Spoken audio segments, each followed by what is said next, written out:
Disclaimer, we'd like to note before the start of this interview that the opinions about to be expressed by the guest on tonight's Gettin Salty Experience podcast are that of the guest and do not directly or necessarily reflect the views of the host of the Gettin Salty Experience podcast.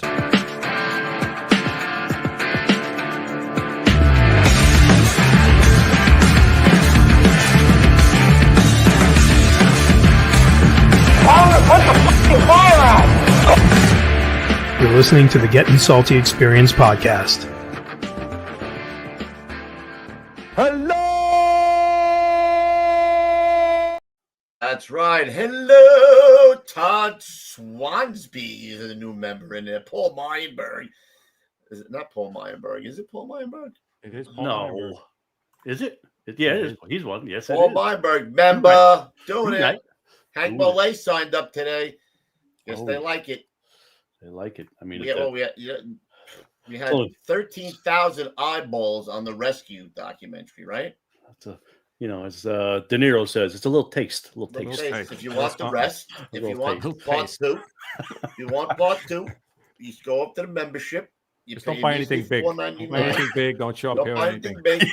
Guy comes in. I just bought a pink Cadillac. It's the beautiful thing. It's under her mother's name. Her mother's name. Yeah. Didn't I tell you not? I love that car. Did I tell you not to buy nothing? I love that car. I love that car. I love that car. Didn't I tell you not to buy nothing big? Didn't I tell you?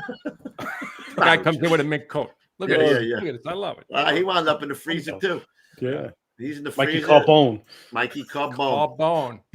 I Carbone. Before we get too far ahead of ourselves, play the membership commercial here. Well, let me find it because this whole thing is all over the place here. And, it's still number one, I think.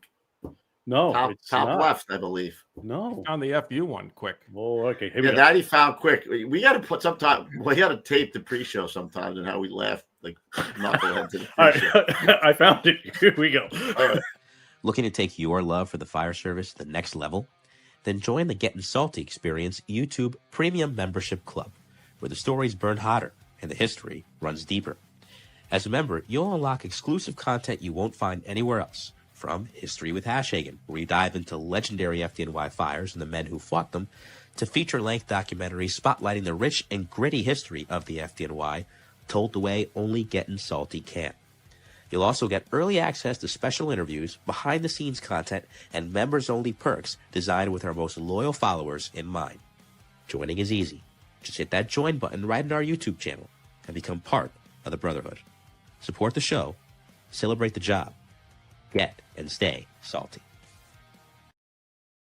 It's just smooth. Smooth. Velvet? But it burns hotter, bro. You want to burn hotter? Speaking of burn hotter, my girl Cindy Drake is in the chat tonight. Cindy Drake, a little shout out to Cindy. Num. Sorry. Num. All right, let's play our other two commercials because we got a guy with an extensive resume here tonight. Oh, yeah. Guy's done a lot for the fire service, I can tell you that. Got in early, too, 85. Yes. Basically, his I life used to feel pretty good about myself. Not so much. So you looked at this guy's resume, which is 3 pages long. We left out about 2 pages. Yeah. That was the condensed version. That was the condensed version, is right. And the other guy, we got another guy, secret guest coming on. Secret. I've never been on the show. Never been. Brand new to the show. Brand new to the show. Yep, new guy. He's a pro. Right. Let's listen to Armored Tic Tac Tough. Here we go. Sorry. Here we go. Need a new floor for your fire station? Choose an Armor Tough interlocking flooring system to cover your aging, stained, cracked concrete or epoxy floor. Around for nearly 20 years and proven to be the best choice in renovating your station floors, covering nearly 600 floors across the country, Armor Tough is proudly made in America and comes with a lifetime warranty with floors that are usually installed in 1 or 2 days, depending on the size of your station, and no disruption in the process to your station's operations. Our system is guaranteed from chipping, cracking, peeling, breaking, or staining. The tiles are stain resistant and impervious to chemicals or volatiles that are used in the fire service. If you damage one tile, you can lift and replace without anyone knowing. And once it's installed, your floor would be easy to clean with just soap and water. It's not only for apparatus rooms. You can install an Armor Tough floor in virtually any room and choose from the hundreds of colors from the Designer Series or, if you like, from the Utility Series floor coverings. Are you in need of gear racks, an extractor, or gear dryers? Install an Armor Tough floor in your apparatus bay and take full advantage of a deep discount, saving you thousands of dollars on any of the Grove products line. Why install a breakable epoxy floor that'll need replacing in 5 to 10 years when you could have a floor that will last a lifetime? The Armor Tough flooring system is half the price of epoxy and will last a lifetime without issue, more importantly. Join the hundreds of career and volunteer departments nationwide who have chosen an Armor Tough interlocking tile floor. Call Vince today for a no-obligation quote at 908-917-7697. Hey, how much does a lieutenant in Orange County make? Good scuttles? I don't know. Depends. Think you can afford $4.99? Jose, can you get the Jose? Come on. Come on. Where's the love? What are you begging everybody? They'll get it. They'll I'm take not. it. It's a joke, bro. Come on. We'll get Come it. on. Come on. Ding Force it dong. wrong. Do a little tic-tac tough. Yeah. All Ding right. dong. Ding Get dong. Here in we go. Jimmy the Guinea. Let's go. All right, here we go. Established in 1930 and under the current ownership since 1987, the New Jersey Fire Equipment Company handles a complete line of fire department equipment and supplies. Headquartered in Greenbrook, the company operates full 3M Scott service facilities in Ridgefield Park and Toms River, staffed by 10 fully authorized Scott certified technicians with a fleet of 6 fully equipped service vans. All New Jersey fire technicians and sales representatives are active or retired firefighters, officers or chief officers, career and volunteer. They understand the business and the importance of their work. New Jersey Fire has represented Scott since Earl Scott entered the SCBA business at the end of World War II. Among other leading manufacturers represented by New Jersey Fire are Globe and Firedex Turnout Gear, Mercedes Hose, Task Force Tips and Akron Brass, Hygenol, Firehooks, Arctic Compressors, MSA Carnes Helmets, ChemGuard Foam, Alkalite and Duo Safety Ladders, BA Face Shield Protectors, Truckman's Choice Saws, Grove's Gear Racks and Washer Dryers, Supervac Fans, RPI, Streamlight, and many others. A New Jersey incorporated and based company, sales and service are limited to the state of New Jersey. Find us now at www.njfe.com. That's www.njfe.com.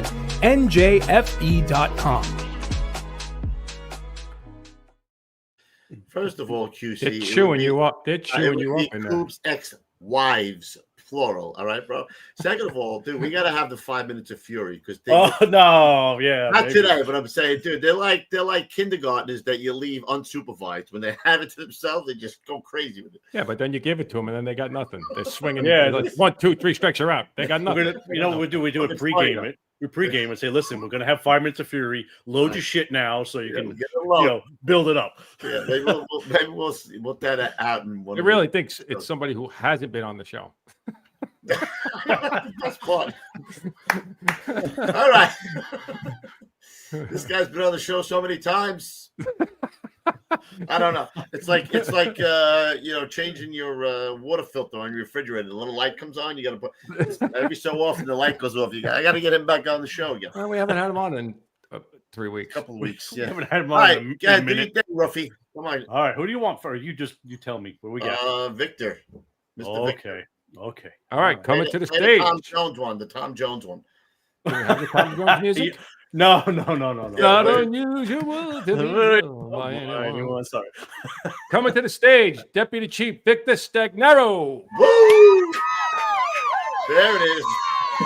Yeah, panties on him. They're throwing panties. Penny. Oh, that's mine. That's mine. He's like, panties, Love panties, it. yeah. As long as we don't have the grandkids in the background. Sorry, we're good. Yeah. I like your green screen back there. Hey, thanks for that. Yeah, appreciate Very that. nice. I can't read it because I'm blind as a bat. What does it say? It's National Fallen Firefighters Foundation. There With the you foundation. Here we go. Yep, there you N go. triple F, baby. N triple F. NFFF. Oh, man. Come on. This guest really doesn't need an introduction, Ruff. Oh, I yes, mean, he does. He probably has the most time clocked Can we sneak him in? Just on this sneak him show. Can we sneak him under the radar? But he's Yeah, loved by that's everybody. what- Who doesn't love this guy, Ruff? Bring him on in. Come on. in. Francis. Frankie Lee. There he is. We give him the. What's up, brother? It's a Francis. I tell you what, I love the your chance to get salty and stay salty and support the show. Like, you know, I didn't know Mike had it in him. Yep, dude. We only hire the best here. You know what I mean? That silky smooth voice. I was the exception. I was ready to put my mask on. I'm like, it's getting hot in here. It's getting hot. You know what he said to me right when the shit was coming credit out? card number is.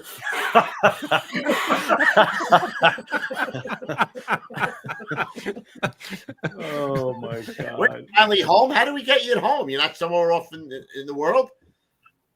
Yeah, so next week I'll be at Firemanship in Aurora, Colorado. In fact, not Colorado, Aurora, Illinois, just outside of Chicago. Flying into O'Hare on Monday, and actually wearing their their colors tonight. The conference I'll be there next week. So for anybody that might be there, although tonight's guest rivals me when it comes to travel. In fact, Victor is not home right now, right, Vic? Where Victor's like Seattle. That's Seattle. Yeah. Yep. Is it That's raining? why he's got the green screen on there because he's like in some like sleazy hotel somewhere. He's at his daughter's house with the grandkids. That's right. Yeah. Hey. Keep it clean. I got keep it clean. Keep it clean up here. Keep it clean. Right? Keep it clean. Well, both these guys. Well, actually, this guy he's part of both foundations, right? He's part of the FRC and the NFFF. Yeah, so sorry. I should have a FRC. My next green screen is going to have the FRC logo also. Yeah, we'll forgive you this time. Let's get the pledge. Let's get the pledge first. Hold on. Oh, right. Yeah. Sorry, Ruff. Good move. Senior man move there. All right. Here we go. I pledge allegiance to the flag of the United States of America and to the republic for which it stands, one nation, under God, indivisible, with liberty and justice for all.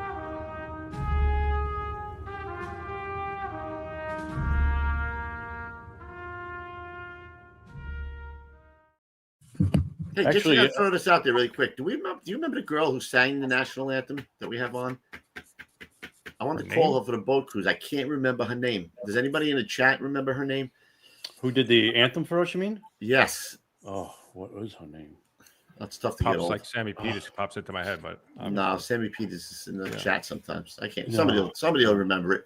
Yeah. Anywho, now we'll dive into the chief. Actually, he's not chief, but he's a four bugler, right? That was later on. Only four bugles for me. Never got that fifth bugle. No. All right. Well, that's 4 more bugles than I ever had. So you're doing good. So let's start. Before he got involved with all these causes here, and they're all excellent causes, he was a firefighter back in the day. He was doing it, right, Chief Lee? He was crawling around in the smoke, fighting, dancing with the devil, doing it. Out in yeah, that's why I told you about Vic Stagnaro. So let me tell you a little bit of let me give you a quick little rundown about Victor. A little snippet. He's been doing it since I was in high school. He's continued to do it. He doesn't do retirement well, and right after he did retire, though, he went and worked for the National Fallen Firefighters Foundation, where he still contributes. So many of your listeners probably don't know who he is, which is probably a good thing. But with the NFFF and the FRCE and what he does, every firefighter and their family certainly benefit from that. And what they do, and he'll talk about it later, I'm sure, about all the different things that the National Fallen Firefighter and Foundation and their amazing team do. So, but as you mentioned, he had simply an amazing career. He's been there, done that with everything. When you talk about leadership and firefighter, and all the different positions that he held, it's really just an amazing resume. And so it's great that he's on. I'm glad you asked me to come on because I could throw some shots at him as well and keep him on the rails. We're just warming up, getting to know him. We're gonna start throwing some shots at him soon. Yeah, far away. Thanks, Frank. I do appreciate that. Yeah, I will tell you, I look, I love putting the uniform on every day, just like anybody who's in the way we should, right? And I did at one point. I veered and I didn't spit, chew, cuss, or go out with girls that did. So, I got pulled into some office positions, but I absolutely loved riding the fire truck, putting on a uniform and going to fires and doing what we do. I actually happened to marry a couple of those in the past that spit, cuss, and chew. That's why it didn't work out so good. Crashed and burned, I know. Crashed and burned. But this is a guy who started as firefighter, worked his way up through the ranks. So he's that guy who hasn't walked the walk. He doesn't just talk the talk, bro. He walked the walk. So let's go back to when you were a firefighter. 1985, you got on in Prince George's County as a firefighter in Engine 31. You were assigned 14 and 10. So tell us about the early days. So early days. Well, and I'll even back up. When I started off as a volunteer in Montgomery County, Silver Spring. Pretty busy company. Right there on the lines of Washington D.C. I lived there for a little bit. Got a chance to ride the back step and ride the back when you didn't have to put seatbelts on and all that kind of stuff. And it was I learned a lot. I had some great mentors. Some of the early guys that and even when after I got hired, a lot of these guys were Vietnam vets that I looked up to. So quick story. We were running a box alarm as a volunteer, and the Vietnam vet, we're making a turn. He goes and he grabs the back of my coat, and we make the turn. And so I was like, I guess that's what you do. I had like 6-7 months on. I thought, I didn't know much, so I turned around and grabbed the back of his coat. That was not a good move on my part. Oh my God! When he slit your ear off. Yeah, I think he was going to throw me off the fire truck the next time. So, I learned. But the thing that I learned about that is, they freaking cared. They were looking out for me.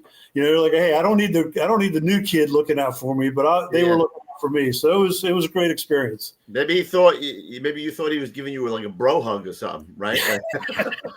Bring it in, bro. Bring it in. Come on, kid.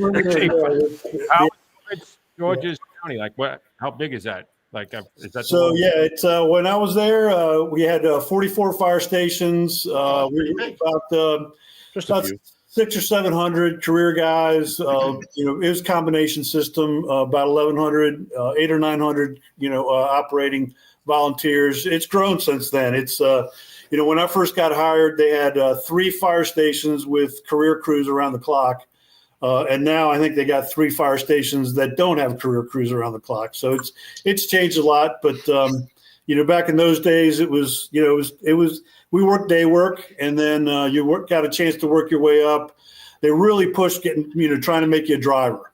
They really wanted to be because if you were a driver, then they wouldn't have to pay as much overtime.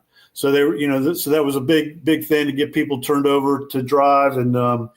And I had some good mentors, so it was a good time. Was that a promotion that become I don't know what they call it down up here, chauffeur? What? Yeah. So interesting. So we had technicians, which was like a chauffeur, but then like when I first started, we had a career crew a career crew during the day, and then one shift guy would stay, and he was the driver. He was a shift firefighter, and then the volunteers would take over for the rest of the shift. And then I was assigned to at Beltsville. They had an engine company, a truck, and an ambulance. So, and I think it still operates this way. So if the engine gets a call, the truck goes out of service. So if the truck gets a call, then the engine goes out of service. We just double pulled. So you were assigned to whatever unit was responsible to go. That some companies only had an engine company. I actually worked at Berwyn Heights, which is only had a rescue squad and a ladder truck. They didn't have an engine, which was kind of unique. So what would you do if they needed both at the box? Well, it's they would get a truck company from somewhere else. Another truck company would be due. So that was unique because you got a chance to do everything. It was really I felt it was great to be able to just whatever you had to learn both jobs, engine and truck, and so you learned a lot, very early on. And then that was the goal was to try to become a shift guy. You want to be a shift firefighter because then you get the nighttime fires. So got a chance to become a shift firefighter. But it was unique because you never knew who was going to be riding with you as a volunteer. And sometimes we'd go out driver only. And sometimes going out driver only was even better because, you could do a lot by yourself, especially in companies. The further out you went, there was going to be a little while before you got some help. You had to learn a lot very quickly. In fact, I'm fast forwarding real quick, but nothing against the FDNY. I mean, I know they're the fantastic fire. Whoa, take it easy. Take it easy. Now. Take it easy. So I had a guy. I was the deputy. You don't need to preface it. Nothing against the FDNY. Yeah, no, I know it's not a great way to start. It's not a great way to start. We got thick skin. Don't worry about it. Okay, here we go. So we had 3 people on an engine company. That was our staffing. And if the ambulance got a call, 2 people would get on the ambulance. That left the driver only, right? So I had a guy come up and he says he gives me this whole operations on how to run a high-rise fire, and I was like, so where'd you get it from? He says the FDNY. Man, that's the best fire department in the world. I said, hey, how many people did put on an engine company in FDNY? I think it was 5 at the time. I don't know. Was it still 5 or 4? And I said, yeah. How many do we get? He says 3. I'm like, well, how are they the better fire department? We do with 3 what they need 5 people to do. So hey, that's my shot. That's my shot. Nah. You insult them a little bit. Them a little bit out of line yourself. A little bit out of line. Do you want to play rough? Okay. Wow, that I'm gonna let good you for have you that guys. one. 3 on 1. So here, two really what I learned really early on was so honestly, I told you the story about the Vietnam veteran, right? It's looking out for me. So I've got my firefighter 1. We're running this apartment complex. It's called Summit Hills was the name of it. And actually, as a kid, I actually lived there with my parents. And of course, the firefighters, we called it Slummit Hill. And so anyway, we're running this call, and we were running bells, smells, all kinds of stuff all the time there. So I get to the point where like, hey, I've been on the job, like, I've been a volunteer for 7-8 months. I know what I'm doing now, right? So we get this call, we're running, and I'm like, yeah, just another bells and smells call. We get there, it's a freaking working fire. And these guys are like, man, they are bolting, they're gone.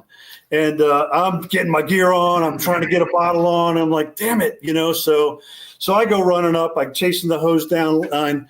And then the other really funny part was I get up, we're going up to the guard departments, and these kids are turning off the bottles of the firefighters. And I'm like, how do they know how to do that? These guys are like, they're yelling them off. So anyway, we go out, the fire's out, and I'm like, I'm embarrassed.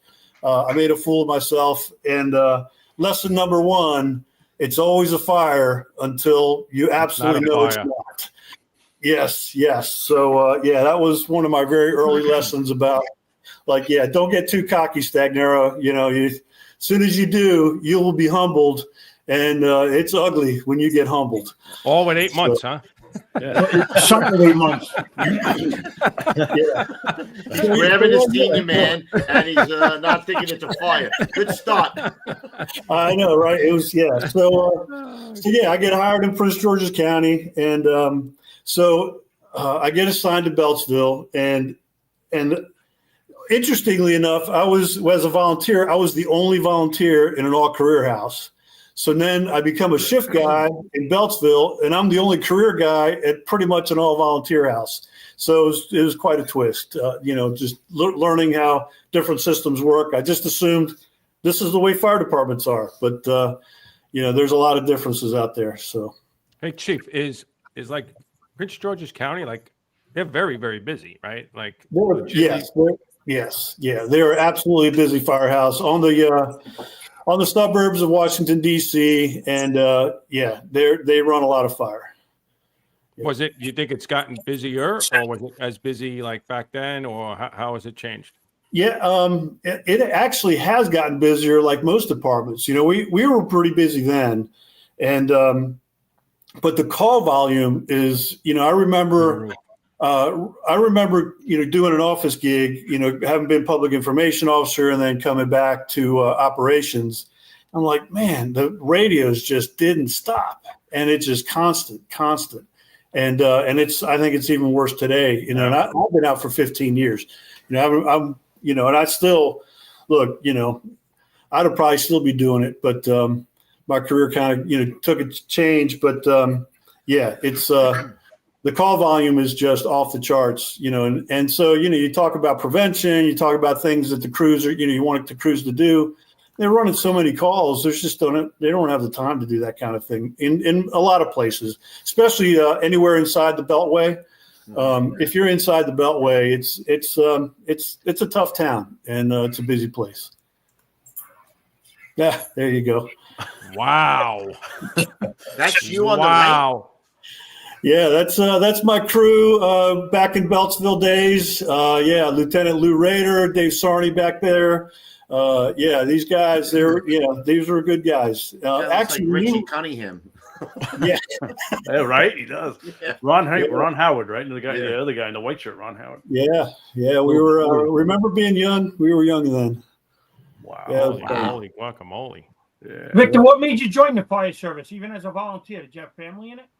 I didn't. No. I was drove by a firehouse, Tacoma Park. This is a neat old firehouse. It's up on the top of a hill, stone. It was just a neat, old style firehouse. And they just had a sign up said volunteers wanted. And I thought that looks like fun. So I ended up. I went in there, but I ended up. I lived in Silver Spring, so just the next town over.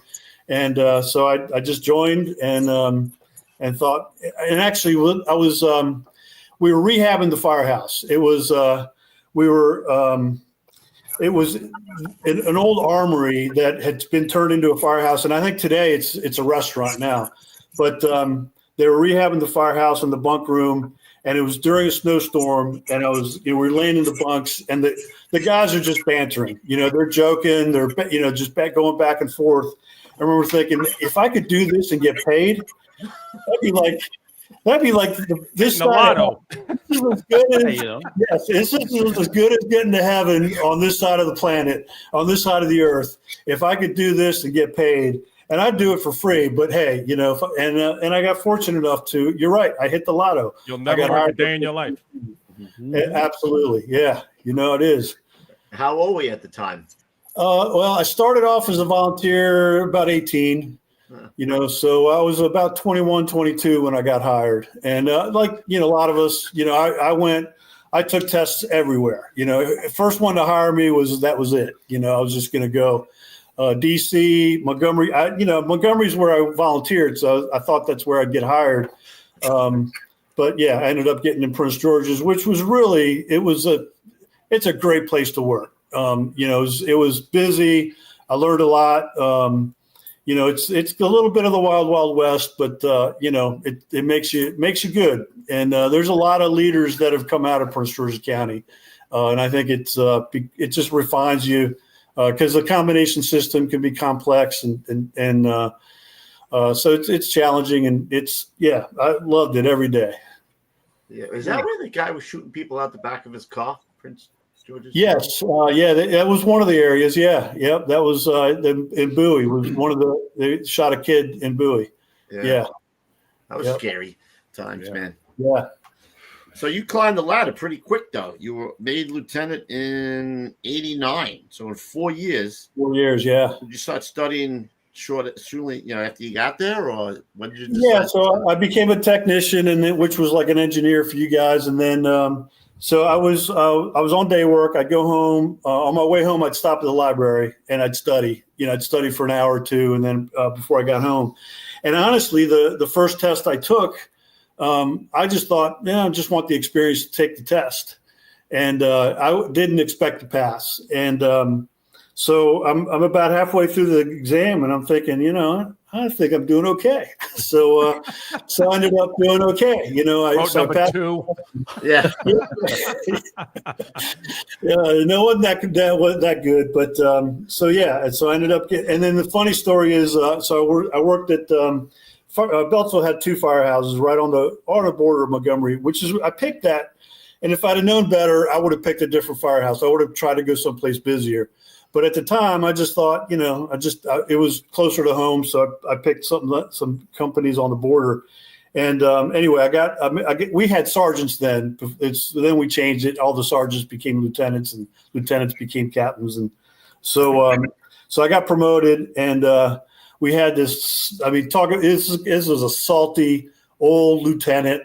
They were doing company inspections, and you had to wear your dress uniform, and they checked your files. They made sure everything, your personnel file, everything had to be in order, right? So crews out there, we're all in our dress uniforms, and they have a year's pin on your sleeve that you had to wear. So the lieutenant looks at me, says, "Sergeant, you don't have your 5-year pin on." I said, "Lieutenant, I don't have 5 years on." He just shook his head. He was like, "Oh, what the hell are we doing to this apartment?" And the guys I supervised, they were salty guys. They were, so I relied on them. I knew enough to rely on the guys. Yeah. Close the door when you're ready to go to fires. Let's go. That's it. Imagine they checked your files, Ruffy. I was gonna say, but how many BIs did you? I was gonna throw that out. Where's the BI records? Where's the BI records? Thank God they didn't give out BI pins. I'll tell you that. Yeah.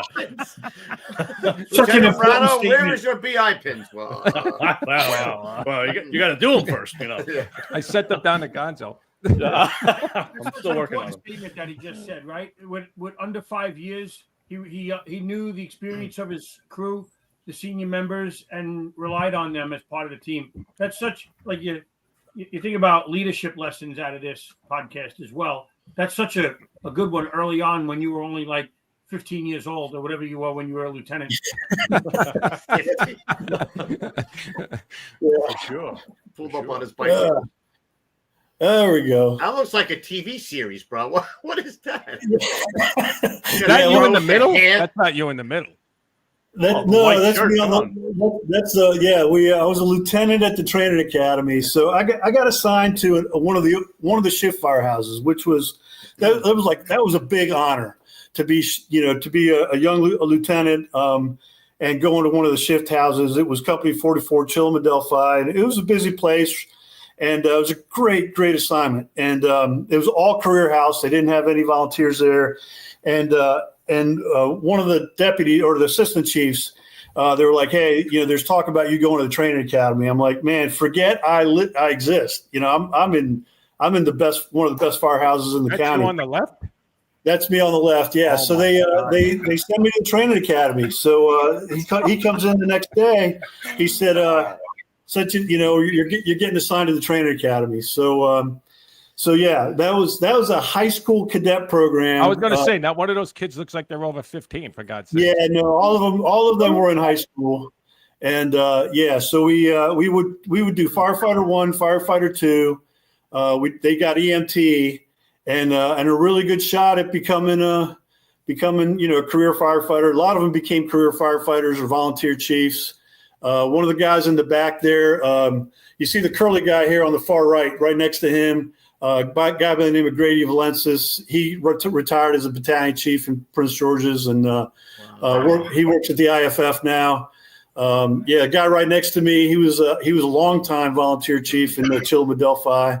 Probably still is, for as far as I know. So yeah, great experience. And we would go out to the burn building. We'd burn and we just had a good time. It was good times. Todd Swanby's asking. So take your kids to work day. Who's the girl in the back asking for a friend?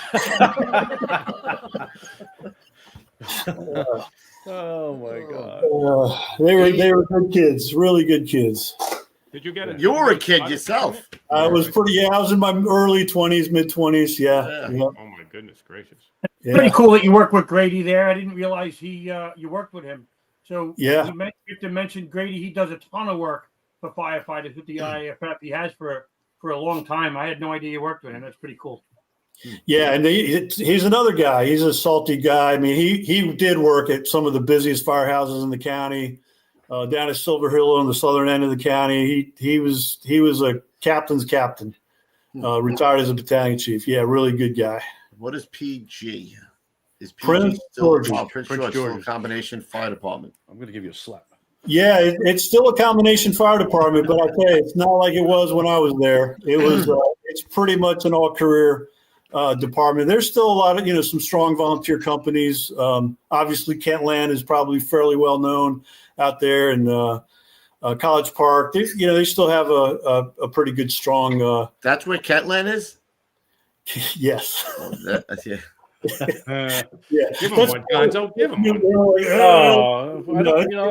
He's not paying attention. That's okay. Here's the story. I got I'm the deputy chief of operations, and I get a call from the duty chief. He says, "Hey, one of our guys going to the hospital, and going to the burn center, and he was bad. They didn't think he was going to survive. So it was a Kentland fire, and I tell you what, the chief from Kentland and the Kentland crew saved that firefighter's life. It was a career guy that got disoriented. He had a brick wall. It was a brick fireplace, and he went through a door, and he thought he was outside. He pulled his mask off and dropped, and the pass device goes off, and they call the Mayday, and the communication center.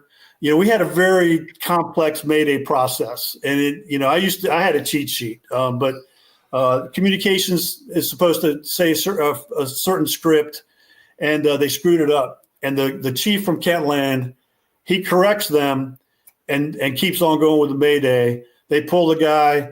He makes it to the burn center. He spent about a week and a half there, made a full recovery, came back to the job. So those days. They had some history, but they worked through it, and I'll tell you what, they were a crew you wanted. If you had a house on fire, you wanted those guys there because they were going to put it out. Good crew. Did you end up getting a spot as lieutenant? So when my spot was actually 44 Chillimadelphi, and then I got pulled to the training academy. Then I went back to Hyattsville as a lieutenant. And I'll tell you, after being at the training academy, and I got a shift spot at Hyattsville. At the time, they had shift company officers around the clock. And they had a truck company and an engine company. And the crew I worked with, one guy's he's a chief down in North Carolina now. And the other guy, he'd been assigned there the whole time. He was like, you don't need a map book. You get a call. He knew the people that were living there. This guy knew, he's really good, great crew. But after being at the training academy, I was almost like a letdown going to a firehouse. It's just, I was used to being busy, used to being, doing a lot of activity. And I actually got a little bored, it was like, man, they weren't running enough calls. I just wanted to run more calls. We drilled a lot, and coming out of the training, I felt really comfortable pulling training, doing training drills and that kind of stuff. So we had a good time with it. But then I got promoted to captain, went to another firehouse nearby, but I was there for about 2 weeks, and then I got pulled to be the public information officer. So I did the PIO thing for a couple of years. I learned a lot there. I bet. And then you continued to study, and you're only captain 2 years before you made battalion chief. Yeah, and I had a 3 bugle chief, assistant chief, or we called them majors back then. But I look back on this. I was taking the battalion chief's exam, and this guy, Albert Cook's his name, another salty dog, really, excellent fireground commander. And he came to me, he said, Victor, if you take the battalion chief's job, you're never going to see the inside of a fire truck again. And he was giving me good advice, but I was too ignorant to notice. And I was like, yeah, I could do I'll go do the battalion chief thing. So yeah, I got promoted, but I had a big family too. So I had a lot of responsibilities at home. My dad used to say, each one of my kids came with a loaf of bread under their arm. Because every time I got promoted, we had a baby. So slow down, take it easy. Leave that woman alone. Yeah, stop chasing her around for crying out. Oh man. Hey man, yeah. They used to say, you can fix that. I'm like, hey, nothing's broken, pal. Everything's working just fine. So, but yeah, I made battalion chief, went to the 4th Battalion, which was a place where I'd work, Hyattsville, Chilliwack, Delphi, College Park area, fairly busy. And that was a great assignment. But yeah, it was one of those, I stepped across and I was never going to see the inside of a fire truck again. And I didn't realize what that guy was telling me at the time, but I look back on it lots and realized what he was trying to tell me. Oh, The guy that studied himself out of a good job. I was going to say, did you ever feel, Chief, like I know what it was for me? I just in the FDNY, I got promoted with 9 years to lieutenant, and I felt like sometimes maybe I didn't go to enough fires. You know what I mean? Did you ever feel like as a battalion chief, like you were in charge of guys now, did you feel like you had enough experience to be comfortable? And how long did that take to get to that point? Because it does take a little bit of time, obviously. Yeah, I felt pretty good. I guess I'd kind of come used to the fact that I was generally overseeing guys that knew more than I did or had been around longer than I did. So, as Frank mentioned, I learned to rely on them, but I think they started to get some confidence, in my ability and I building that trust, right? Yeah. And I think, having been to the training academy, that was, man, I could get on a fire scene and not that you would do this, right. But you could see like, hey, those guys aren't carrying that ladder, right. They're not, you just saw it. So, before that, I wasn't as in tune to it. And I realized, hey, they're just trying to get the job done. It's, you don't necessarily have to carry it precisely the way we do it at the training academy. You got to get the ladder up and get the work done. But, so I felt pretty good about it. And I was running enough fires in the 4th Battalion that I felt like I was getting pretty good at it. It was a fun job. Running and being a 4th Battalion chief that was a really good place for me to land.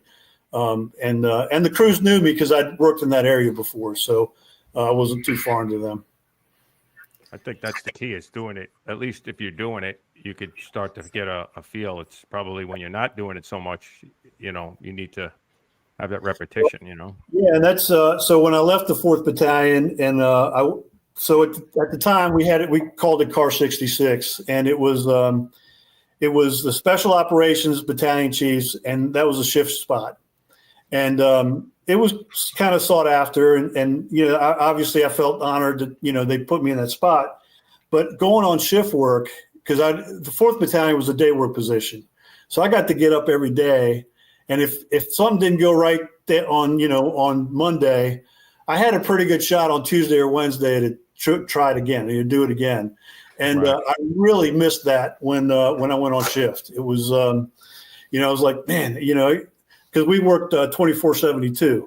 So unless I pick up an overtime spot somewhere, it's going to be a few days before I can try it again.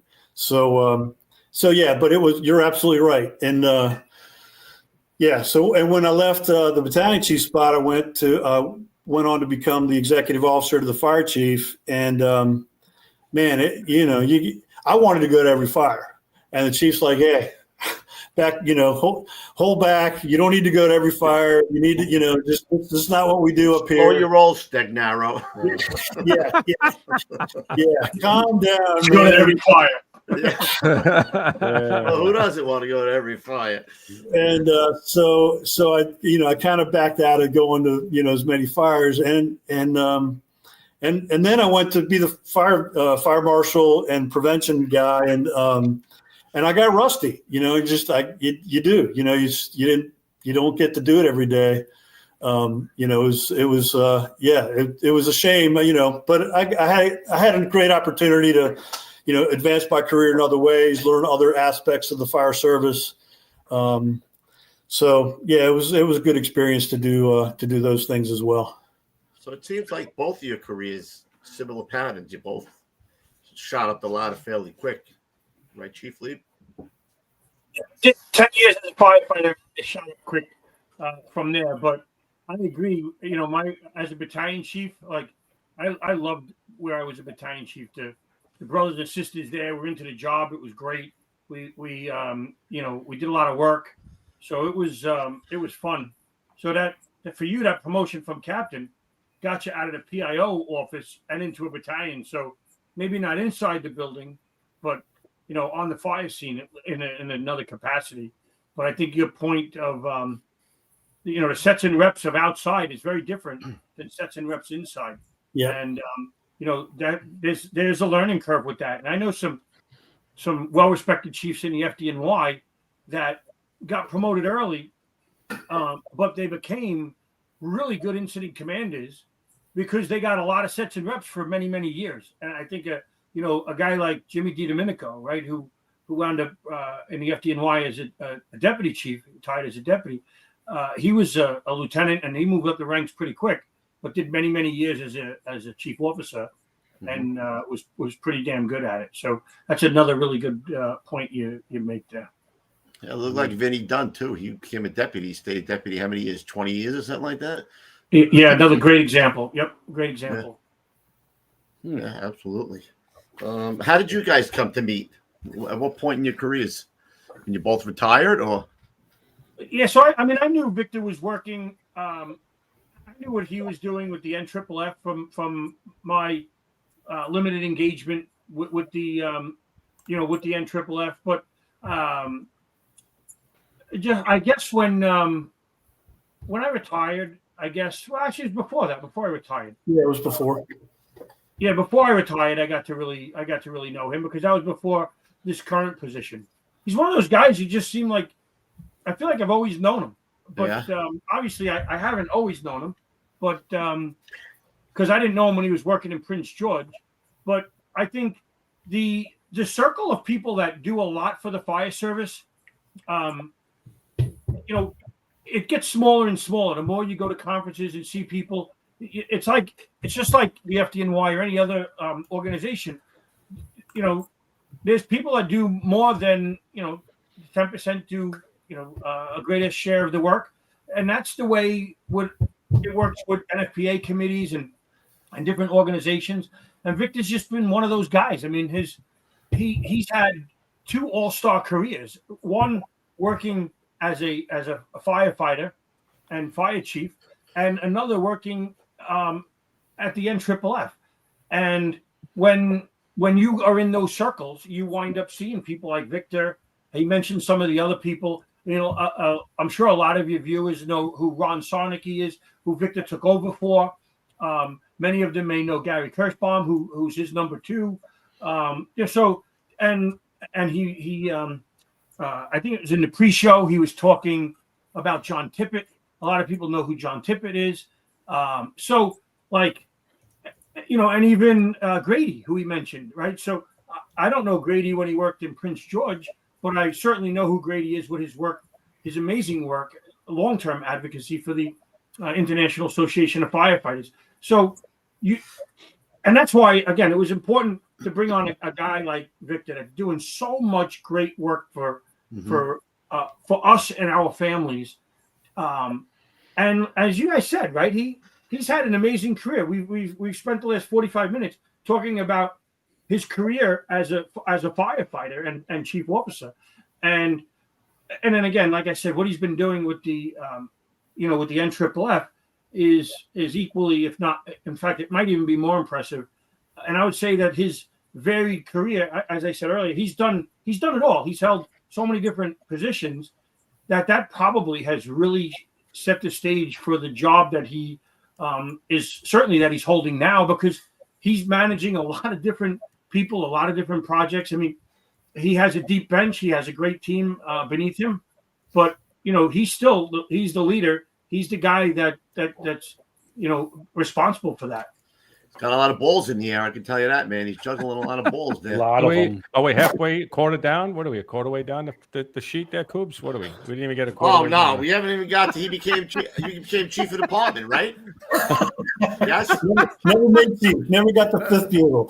Yeah. Oh, you got the 4th, which was deputy chief of operations. Yeah. So before that, I did the investigations thing. We had a serial arson investigation. Yeah, there you go. That's So we right after you were talking about the shooting, that was going on. Right after that, there was a serial arson investigation in the Washington D.C. area. So I was a fire marshal, and I told the captain, I said, "Hey, I've been reading these. We've been having a bunch of front porch fires, and so I'm reading in the Washington Post that they've been having a few front porch fires, and so I told the captain, I said, "Hey, let's get with DC, let's compare notes." So he kind of forgot about it, and then he went on vacation, and so he came back. I'm like, "Have you checked with DC?" I said, "Don't let the day end without going to DC and comparing notes." He comes back, he's like, "Yeah, we've got a problem." So we put together a task force. That went on for several months, and there was one fatality in D.C. as a result of it. And there's at the time the Chief Blackwell from Prince George's County, and then Richard Fleming, who was I think in charge of the investigations unit for D.C.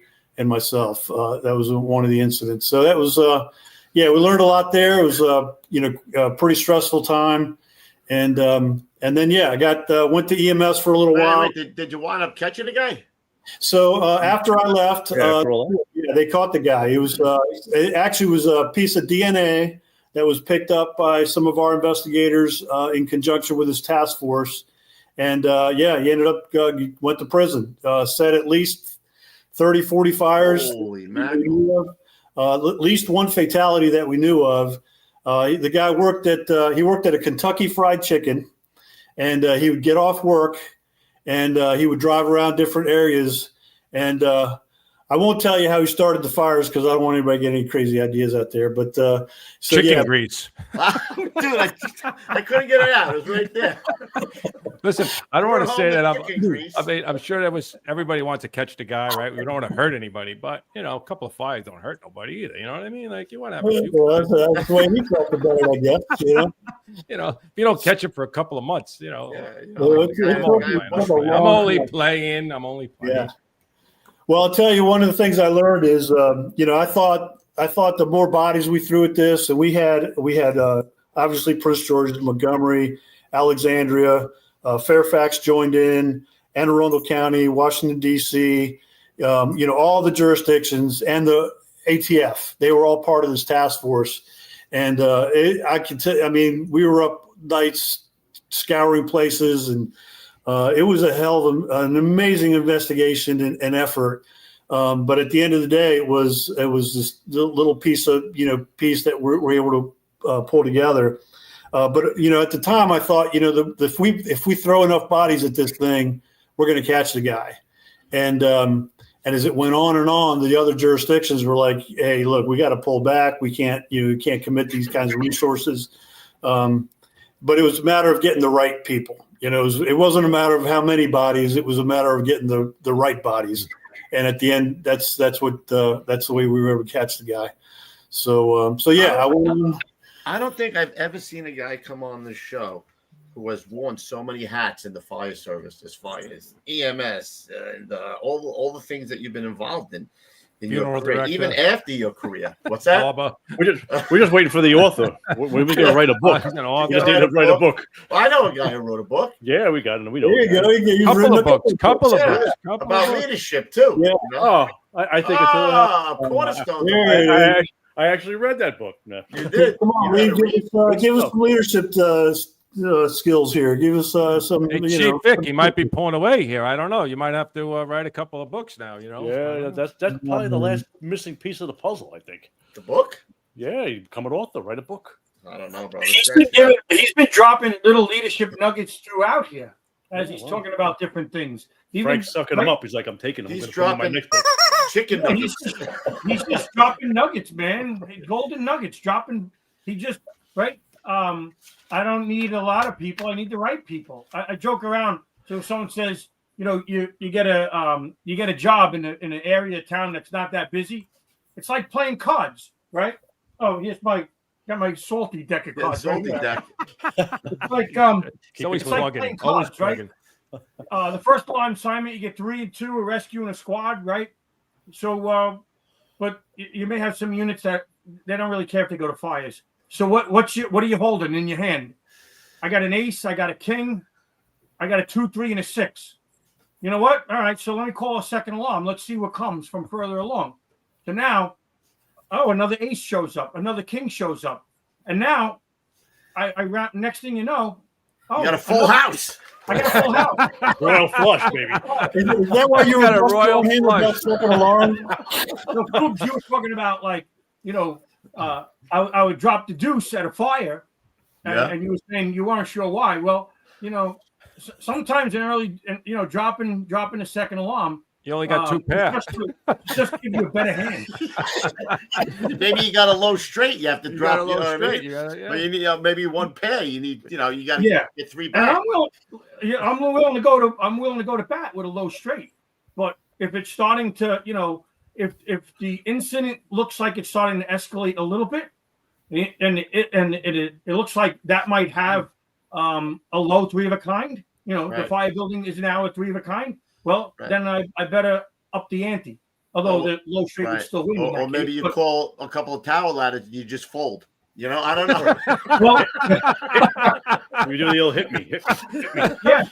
Yeah, sometimes Extra. You don't want to be pot committed in that case, right? So that's what you get from it. Look at this way that is so insightful. I'm not even kidding, bro. Something like that is so easy to understand. You talk about nuggets that are being dropped all over the show. I hope guys appreciate the information. We know we kid around and we love the fire service and we joke around, but the information that you could pull if you stop to think from this just show alone from Victor and you is amazing. Yeah. And I get this. I speak to Victor frequently, and every time we talk, it's he's dropping nuggets, and we wind up talking about other things. And I call him because I know he's busy, and I'm like, "Hey, Victor, what do you think of this?" And we'll talk about something, and he'll be like, that relates to an experience that I had with this or whatever, right? And the next thing you know, I'm like, I'm sorry, man. I just kept you on the phone for half an hour, right? And I know he's busy because I should text him or before I call, but I just call him out of the blue. Just I get a crazy idea, and I'm like, hey, what do you think of this? And and it winds up being a deeper conversation. And I knew that he would do that here, and he's just without even realizing, he's just dropping these nuggets all over the place. And I'm just trying to collect them all and spit them back out. Thanks, Frank. So Frank, when you call, I'm like, hey, sorry, I tell my wife, it's Frank, I got to answer the call. So no matter what, it's Frank's got direct link. That's a Francis. But the other thing is, the other thing is a battalion chief, or who's coming on the second alarm, right? So you know what aces you got coming if you need it, more than likely, right? Or at least some of them. Right. So that's good. Yeah, that's good stuff. Great analogy, Francis. Unbelievable. That's why he's an author. Yeah, that's right. It's amazing. Yeah. There you go. What have we got? Chief Vic, you have a pipe? No. Well, I can get mine. You can get the pipe. I can't find mine. Oh, here we go. Oh, there it is. Yeah, Frank was telling me. Frank was telling me the other day that if you have an ace in the hole, a pair of aces. Bird in the hand is worth 2 in the bush. Look at this bird gets the worm. Yeah, there you go. You idiots. Son of a bitch. Oh, good stuff, man. Oh, man. So we hit Deputy Chief of Operations. Now you retire in 2010. So you think he retires. But, like a friend C says, they don't do retirement too well. There's only one guy I know that does retirement really well, man. And he may be up in the left-hand corner over there. This guy right here. I know. Sorry. No, he does retirement well. Yeah, he's with that. He does a podcast every single week. It is killing. Sometimes it is a little taxing. I got to get a guy to relieve him. If you believe that he's retired, you're living a lie. He does fun things, but he's not retired. The thing is, doing the podcast isn't work because he loves what he's doing. Going to the conferences isn't work because he loves what he's doing. That's the difference. It's just a career change, bro. That's all. Right. What about Val? Frank might get the money gun for that. He's getting the money gun tonight. He is on the money. Wow, man. All right, so you retired 2010. Yep, I get the great privilege and honor to be the director of fire programs for the National Fallen Firefighters Foundation. That's focusing on. How does that happen? No, wait. I mean, you call up Sally and you say, "Hey, Sally," well, how does it happen? So Ron Sarnicki was the executive director. Been legend, right? Guy's been around for 22 years as the executive director. But I was his XO when he was the chief in Prince George's. So we had a strong background. Yeah, exactly. So I was a friend. I totally admit it, and how it works. I like to think that he was. Go ahead, Fred. Go ahead. Now you're going to hear about the PG connection. So keep track of all the PG folks now that he's going to start naming. Mm-hmm. I see. So it's like this. Can you scratch that over here? I got a little hey, I'll scratch that if you scratch this one over here. It's like a circle. It's like a circle. Like a circle. Hey, it's more like it's the PG mafia. That's what we call it. It's the PG mafia. If you're not part of the mafia, then I don't know. So. What's Chief Lee? He's like a capo, or what is he now? Is he moving up in ranks? He's an honorary. All right. He's moving in. We let him in. He's one of us. He's one of us. He's one of us. It's a goat, baby. The foundation was doing at the time. It was contracted out, and they were doing good. But Ron wanted to bring it in. He wanted to bring it in house. He wanted to, family programs is doing its thing. He wanted to bring and have it all in house instead of contractors doing the work for the line of duty death prevention. So I got the privilege to do it. So kind of chimed in. We transitioned with a fantastic guy, Rich Marinucci, been former fire administrators out of Michigan, class guy, and he just we worked with me. We kind of transitioned over and. We started working on, how can we reduce the number of firefighters that we're honoring? How can we reduce the number of families we serve? And we did a couple of documentaries for New York. It was just when I was coming on. We did a 10-year commemoration of 9/11 in 2011. That was one of the early projects that I inherited. It was already being worked on when I got here.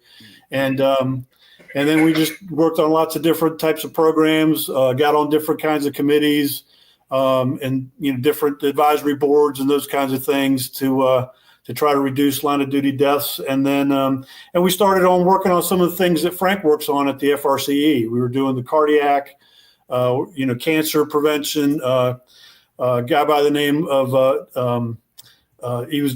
came up through Phoenix and went on to be the fire chief in Mesa.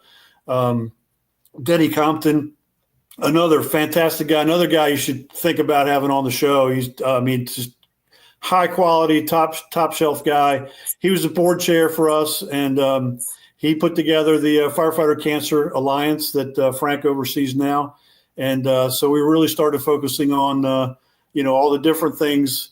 And, it's a real tribute. I mean, and Frank will tell you, and I'll let Frank talk a little bit about what the FRCE is doing. Because it's phenomenal. He talks about the blind side. These are the blind side things that are taking the lives of firefighters. The number of fatalities, the number of trauma fatalities is really low. And that's a tribute to the fire service, a tribute to the training that firefighters are getting. True operational fatalities is really reduced. And that's a real testament to what the fire service is doing. But Frank's working on some of those blindside things. So Frank, you go ahead. Before you get into that, how did the NFFF hook up with the FRCE? How did that happen? So what happened was we were developing programs. One of the programs we put together was stress first aid. It's mental health support. It's sort of like a peer, kind of the early start of peer support, looking out for one another. And what that does is it teaches firefighters like we do this for the citizens every day, right? We help them out. We give them a phone. We call somebody for them. So it kind of teaches us like, hey, are we doing that for one another? Are we doing the same thing? And so looking out for us. So we started getting calls from law enforcement, EMS. So the board said, hey, we are the National Fallen Firefighters Foundation. We want to be able to deliver these programs. to other disciplines, but we can't. It's not in our mission. So they created the First Responder Center for Excellence to be able to expand beyond just the fire service. And of course, what Frank's done, what is it, 18 months or so? You've been the managing director there. I mean, he's phenomenal work. I mean, just been, godsend. He's talk about the right people. Frank's the right people. That's taking care of the foundation in a way so that we honor fewer and have fewer families to support. You plug Lieben anywhere and he'd be the best candidate. That I can say for sure. Yeah. So tell us, Chief Lieb, how you got into the FRCE. Listen, we're fortunate to have Victor leading the NFFF. He's the perfect follow-up for Ron Sarnicki, who did it for 20 years. And despite the connection, he's the perfect choice.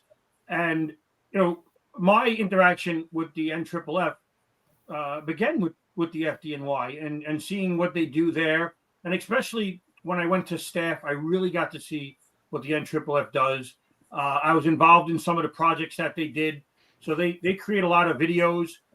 If you look up, there's a couple of different areas where the NFFF has their videos on YouTube.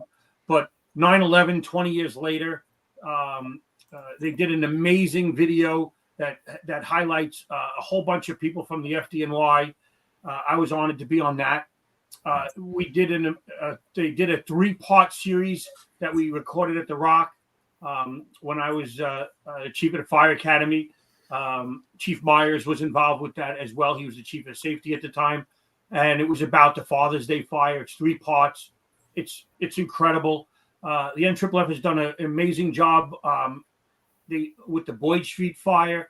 Their most recent project is on the mega warehouse fire out of Indiana, and the report for that is incredible. If you haven't read that, you need to. But now I haven't done it yet, but I know they just came out with another project that they're doing related to the Boyd, related to the mega warehouse fire. They're doing their fire programs under Danny Kistner now. Is looking to expand the program of staff rides. If you're a member of an incident management team anywhere, you're familiar with those. I did a Gettysburg staff ride. So there's, you mentioned he's got a lot of balls in the air. There are a lot in family programs and, what they're doing. And, and it's just, and Joanne Rund is running that program for them. And it's like 2 full-time jobs just what she's doing alone. But, when they created the First Responder Center for Excellence, it was to look at all of the things that are killing firefighters, right? I think of the trifecta of things that are killing firefighters more now than any other cause is cardiac, cancer, and mental health. And mental health could be suicide. It could be other ways where our people are dying as well. But there's far more of those than are on the scene. And as Victor said, a lot of the work that the fire service has done has because we track small failures and we saw how firefighters are dying on the scene. And we've come up with policies, procedures, and research to eliminate and stop some of those deaths from occurring. So, and one of the taglines that the NFFF uses is it's about preventing preventable deaths. I would love for our number of line of duty deaths to get to 0, but we know that there are times when you could do everything right, and bad things happen to good people. And I think about, and to capitalize on that, and I'm going to go off track a second here, but I look at several instances of ladder operations around the country, and one of them was in New York City, and everybody's seen it, so I don't need to go into the particulars. But we had a chauffeur who took the initiative to do something to try and save a life, who, if he didn't do anything, nobody would have faulted him because he was operating outside of the normal guidelines of what we would expect, the expectations of that member to do. So I applaud that we had a member that went out of his way. There's no way a member that never trained on that would do that. We know that in the FDNY, ladders are maintained properly. But good people have bad days. And sometimes the outcomes aren't what we like. Sometimes they lead to a civilian fatality. Sometimes they lead to a firefighter fatality. Sometimes they lead to both. Sometimes, if we're lucky, we don't have either a death or an injury. But that's why it's all about training. So Victor says operations was the best position. Chief of training is the best position because you have an impact on every single part of the organization. If things go right, they come to you. If things go bad, they come to you. But it's the paying attention to the tracking small failures that have enabled us to lower our line of duty deaths on the fire ground to under 100. It's still too many, but it's lower than it's ever been. Mm-hmm. But we have to do more to prevent cardiac cancer that question. And behavioral health. Is that what the number is? It's under 100 on the fire ground. Yeah, it's well under 100 on the fire ground. Well, yeah, it would be probably close to single digits. Out of the, we honored 144 firefighters on May, first Sunday in May, and probably, and I don't have the exact numbers, but it's probably less than 10. Wow. Or trauma incident. Never thought that. And and so we get people that are on the fire ground, right? So fire police down the block has a heart attack, and we get an absurd number of people that get killed in the line of duty responding in their personal vehicle. Right, personal vehicles, rollovers, accidents, that thing too. But that's all counted into 144 people. Mm-hmm. Yeah. What has that, Chief? Just in your time there, what has that moved? That graph just in, so say 2010. How long has that come down substantially? Has it stayed the same? Is it how does that work? Well, so it started to come down, right? So I think it was 1 year we honored less than 70. So we really started to see some dramatic improvement.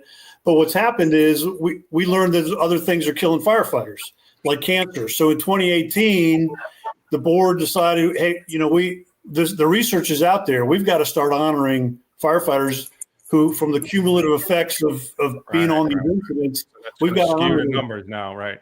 Yeah. So and then we're getting ready to honor the first suicide death. Under certain circumstances, suicide will also count as a line of duty death. So we've expanded the criteria because we've learned more. But the trauma incidents, it's still, we still got to keep training as hard as we possibly can. And you're right, Frank. I mean, the training is, we had our training crew, when I was at the training academy, we got a unit citation because we'd redone we did a fire officer program. We put together a whole firefighter program. And so the department decided they wanted to give us a unit citation. And the chief at the time, Steve Edwards, in his comments, he said, every rescue, every extrication, every life saved comes right back to the training. And so so we all remember our instructors, right? Those instructors that, we just looked up to because they were like gods, right?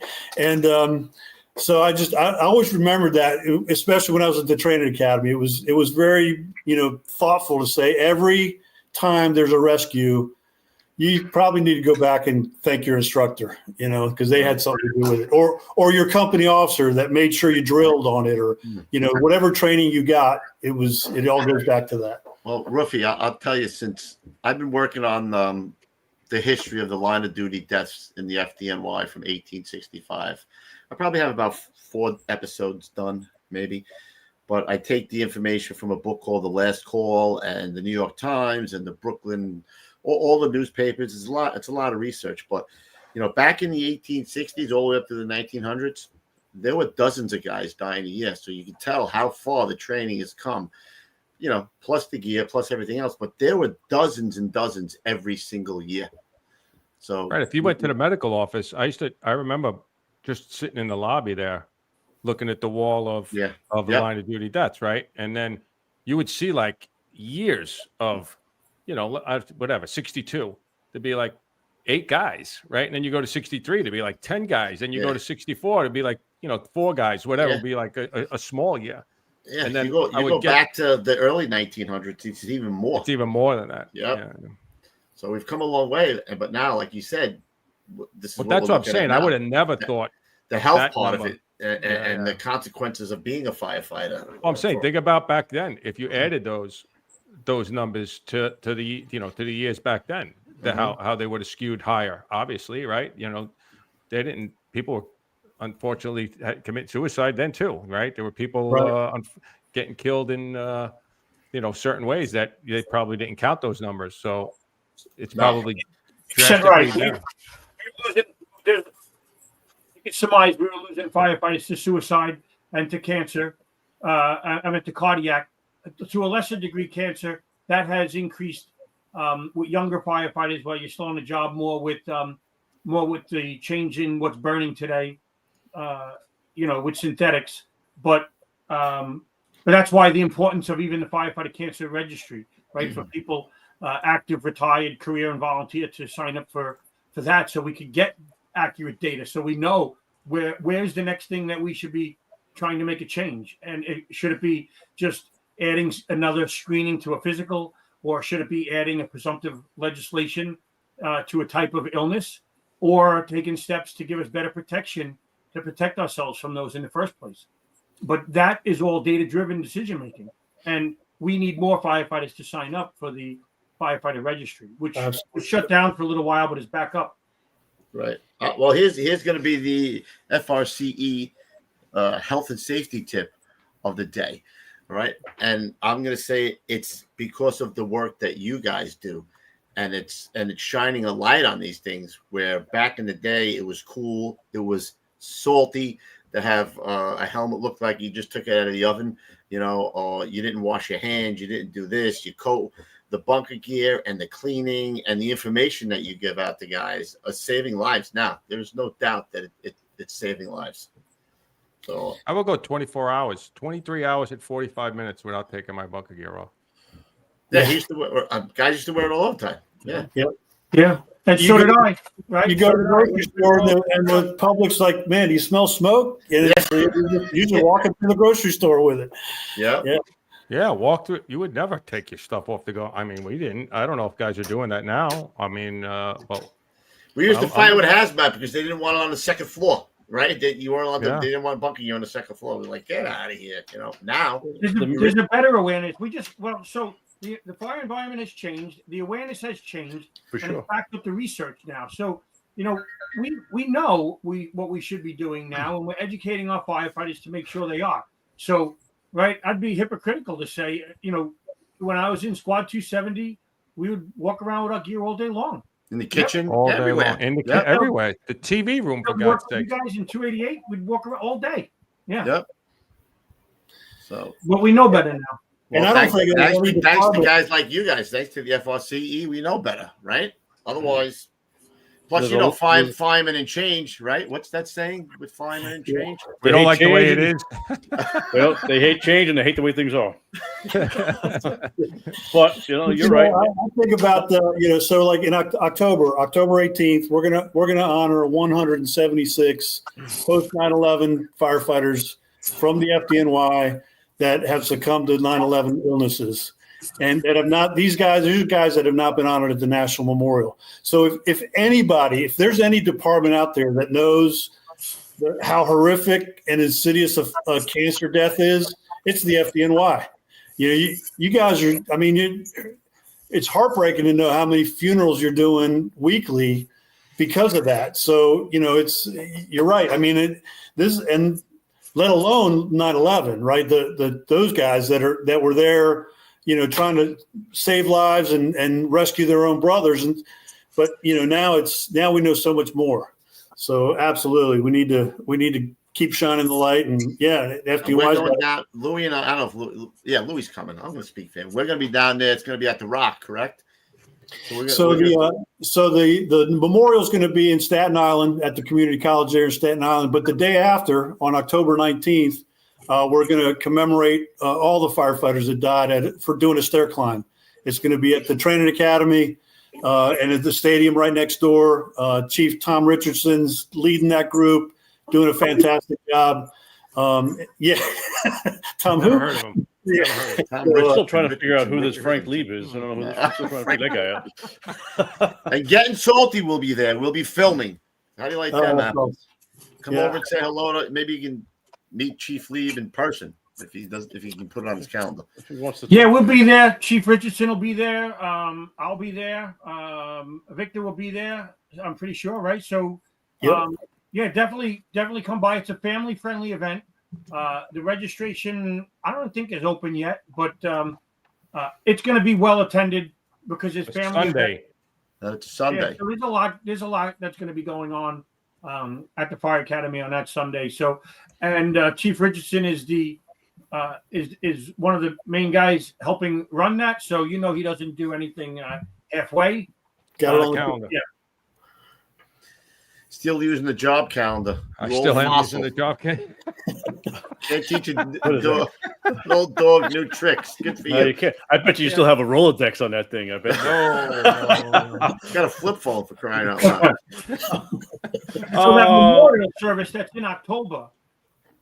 There's another one that's done nationally where FDIC members are a part of as well. Every year we have first Sunday in May.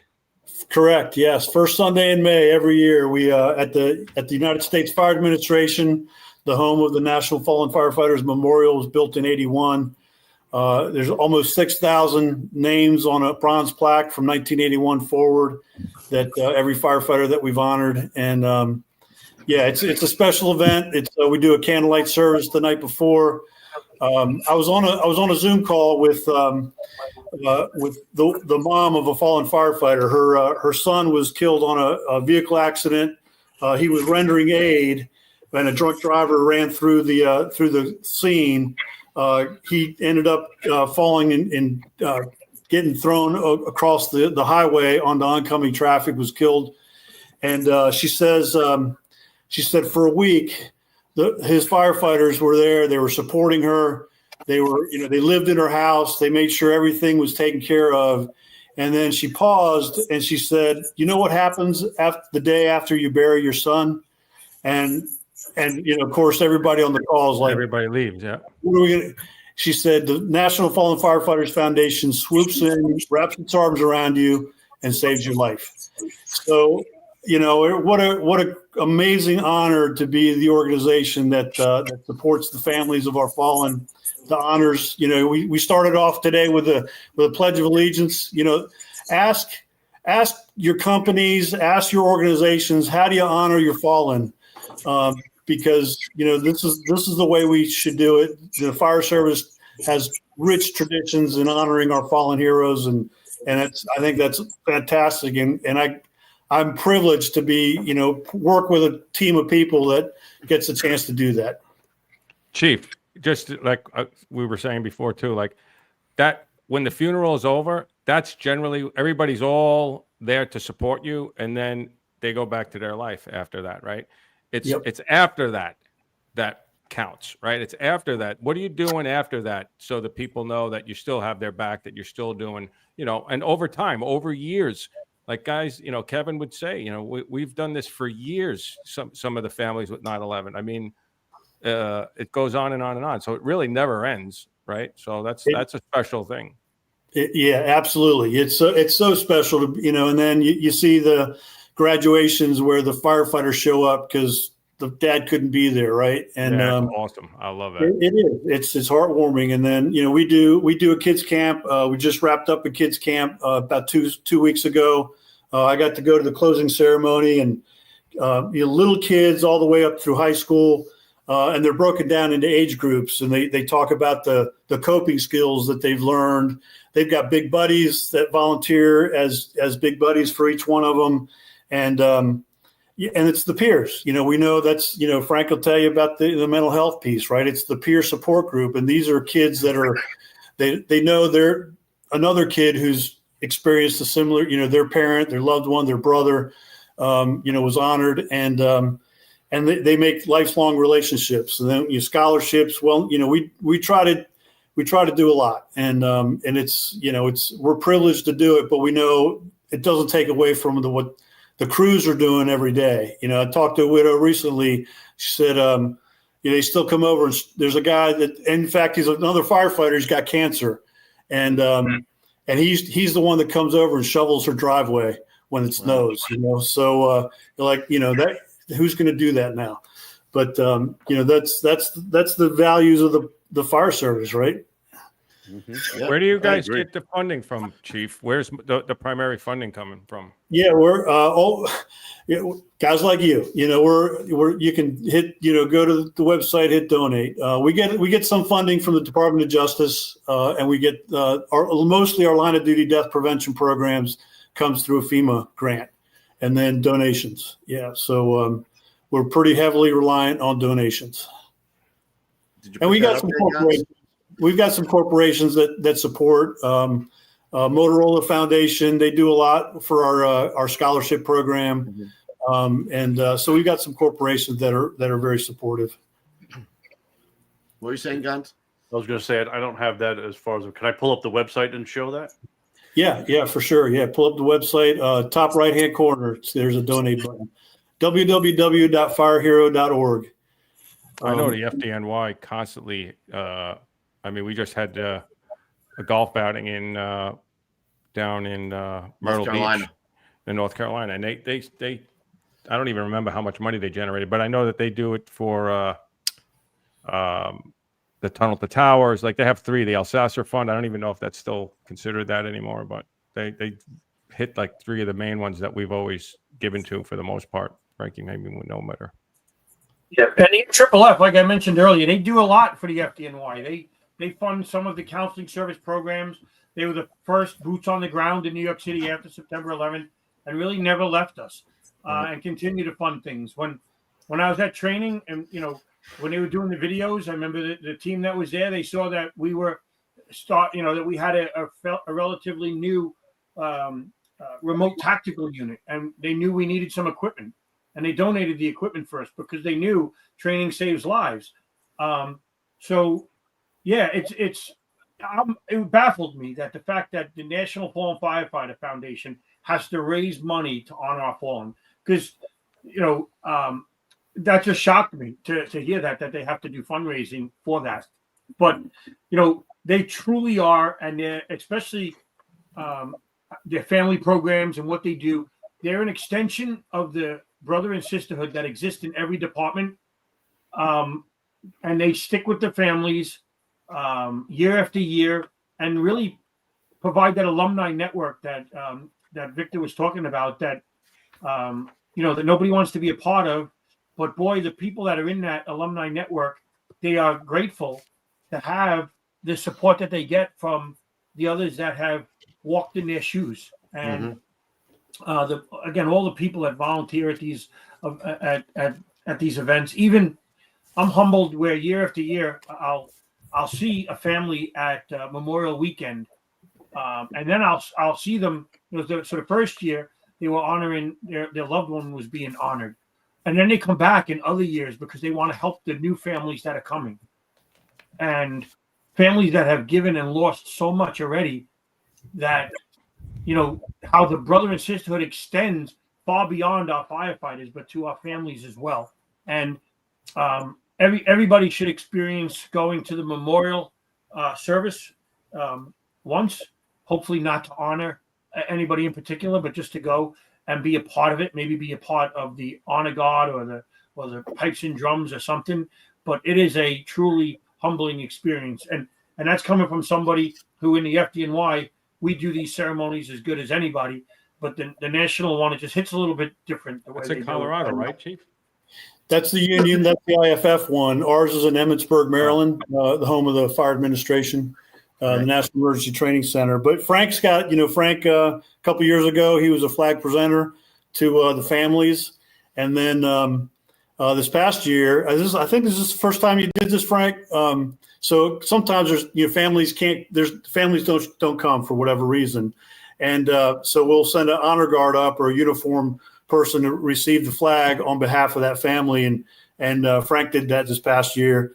And he came back, he said, I'm going to do that every year. I'm going to go and receive the flag on behalf of that family. And I don't know how you hold it together, Frank, but yeah, you've presented flags to families and you've received on behalf of families. And it's part of that tradition of honoring, the way we honor our fallen. It's the love of the job. All right. That's exactly right. The love of the job, man. Yeah.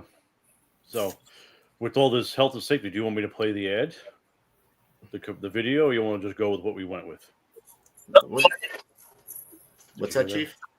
Let's play it. Play it, dude. All right. I just wanted to make sure. Here we go. The First Responders Center for Excellence is a not-for-profit organization dedicated to protecting the lives and livelihoods of first responders. Their education and research initiatives aim to bring greater awareness and understanding to the challenges to the health, safety, and well-being of firefighters, EMS personnel, and other first responders, too. They are an affiliate of the National Fallen Firefighter Foundation. There's that voice again, Lee. Yeah, it's just an amazing point, right? So with the what we're doing with the First Responder Center for Excellence, again, an affiliate of the National Fallen Firefighter Foundation, one of the newest things we just started was a training tips bulletin. Yes, they are mirrored after the FDNY ones, where they're one page. You can print them out. They're PDF. We've issued 2 of them. And they're going to hit all different topics, fireground and non-fireground. So the first 2 are out. So follow us on social media. Go to the website, First Responder Center for Excellence website, and download those and print them out. Or maybe you can send them to me too, and I can read them out as part of That'd be perfect, because we gotta change in those areas to do a better job. Victor does a great job of honoring our fallen, but I want him to have less people to honor. Right. Good point. That was those. I remember when we did the special on the Rock, when we came out to see you. Those couple of days we were out there, and what did you have? You had like the book with all, a bunch of memos, of all the stuff that you learned. We should have learned when people had line of duty deaths. Remembrance bulletin. Remembrance bulletin. Those bulletin. were freaking great. They were freaking great, man. Those right there. Yeah. You mean the book? Yes. This is before they were in a book. It was before they were in a book. So we put them in a book, and it's 100. We took 100 instances that were still relevant today, and did the lessons learned. So we had a firefighter that was killed when a horse kicked him. Well, that's not relevant today. We honor him. We honor that firefighter, right? And we respect that. But they had to be tactically relevant to today. And to be honest with you, that was also, in my eyes, that was the genesis for me for 35, as you must know, on a national level. But when you have a conversation with Billy Goldfeder, it quickly could escalate into a book or some other Pulls the pipe out. And he's got a mustache already. He's got the pipe and the mustache going. Yeah. And one of the greatest honors after we produced this book, and the same thing happened after we did 35, as you must know, is that that their loved one was featured in the book. They wanted a copy of it. Wow. That's an honor. Or they commented on it and said that, they appreciate that we did it. And I said, because we'll always remember your loved one, and we will remember their name and the lessons that they provide us. And that's what we need to do, so we could do, as the NFFF says, prevent the preventable deaths. Yep.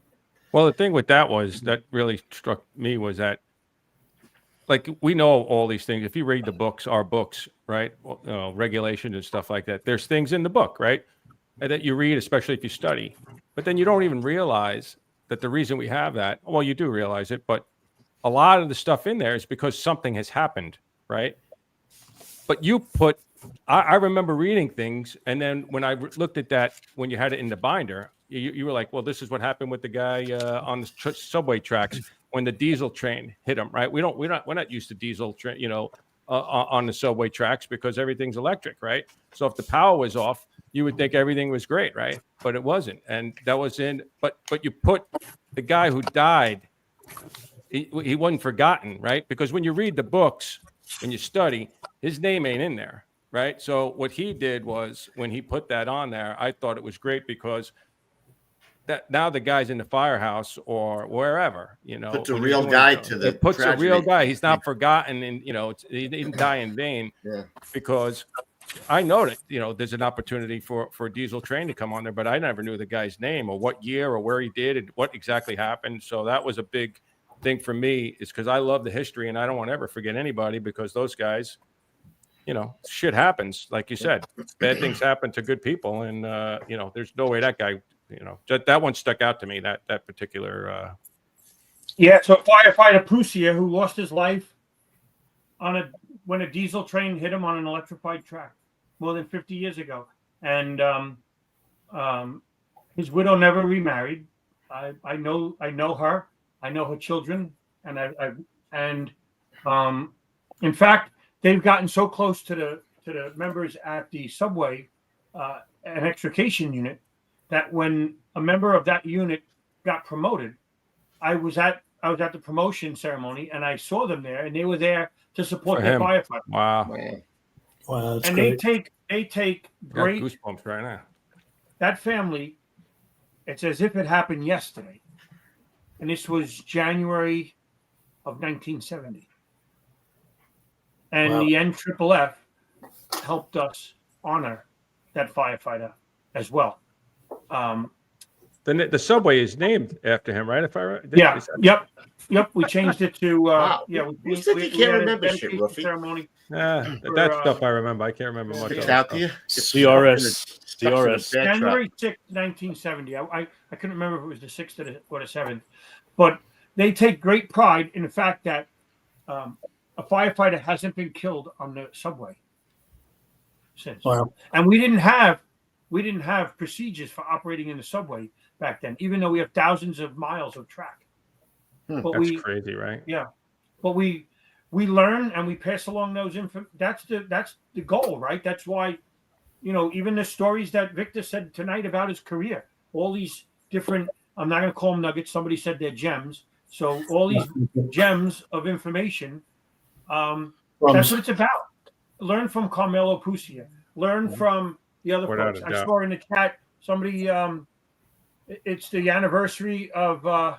Here it is. 52 years ago today, on July 10th, 1973, a tragic collision took the lives of 3 PGFD firefighters from the Borden Volunteer Fire Department. Yep. Firefighters Mark Tassel, Dennis Mandriga, and firefighter Richard Meyer. So, I mean, thank you, Oliver Gordon, for putting that up there, because we need to remember these people and our brothers. Our procedures are written in the blood of firefighters. And NFPA 1500 that talks about how we place apparatus. Right, 2 apparatus goes on a highway. Yeah, where we place all of that. Right, it's all written in an NFPA standard that happened because we lost brothers on scenes. Guys knew if I was on the rig, if we had, my biggest pet peeve was the highway. Just especially, whatever, if it was dark, you know what I mean? It was just. We were always on it too. We were always on. If there was 2 cars, one in the left lane, one in the right lane, and you get there first, what are you doing? Right? I don't want anybody running across the lanes. I don't want any of that. I was crazy. You know what I mean? And, but like you said, that's why they sent even for the car fire, right? When the guys they pulled the booster off on one of the rigs, and somebody rear-ended the back of the truck, and I think it was on the Cross Bronx. Tony Sands, engine 297, operating not far from where City Field is today, not far from there on that stretch of road when a drunk driver hit him from behind. And that's why we have the truck follow them just to block traffic now. Mm-hmm. And he had a booster line off the rear. Yeah, booster line off the rear. That's I remember. Well, in the pre-show, Frank, you mentioned Vina Drennan, right? Her husband was killed in '94, and she found out the gear didn't meet NFPA standards at the time, and she lobbied and pushed and made sure every firefighter in the city of New York had gear that meets the national standard. And I got the opportunity when we were working on one of those projects in the safety office there for FDNY, and guys were like, somebody had to die for you to wear that gear. Wear it the right way. And it's really moving when the families, and Vina Drennan, and she's crazy firework. She's just a phenomenal woman. Pistol. Oh, Firecracker, yeah. You got to get her on the show. Firecracker. You're on yeah, that one, Coobs. yeah. I'll put my bulldog on that one, Coobie. That's all you, baby. But she's made a difference, right? So from 1994 in the fire that killed her husband, Seidenberg, Young, and firefighter Seidenberg, in 1994 in a fire in Lower Manhattan, and she made sure she was going to make change, that those deaths weren't in vain. The FDNY had been piloting bunker gear for a very long time. I had already been I was on the job. I got on in 92, and I was working in Brooklyn, and we were one of the first companies to Brooklyn was the first borough to get bunker gear after that. And it's funny, I remember firefighters being, we were initially against it, right? Yep. Because it's going to be hot. It's going to be, we're not going to Encapsulating. Yeah. You're going to go too deep. So, you're going to do this. You're going to do that. Yeah. So thank God for people like Vina Drennan that Pushed. that champion issues and do that, and for Victor to have been involved with her with different projects along the way as well. I mean, you think about all these connections, right? All these nodes of cross pollination, where this PG County guy is working with the FDNY now. PG Mafia now. Hey, easy now. Hey, God, put Kevin Brown's up. You see his fireman Joe Kenyon, engine 278 was also killed. Engine only car fire. Yeah. Thank you, Kevin. Well, like many types of line of duty deaths, one isn't enough for us to change, right? We typically lose a lot of firefighters at a particular type of incident before we make the change.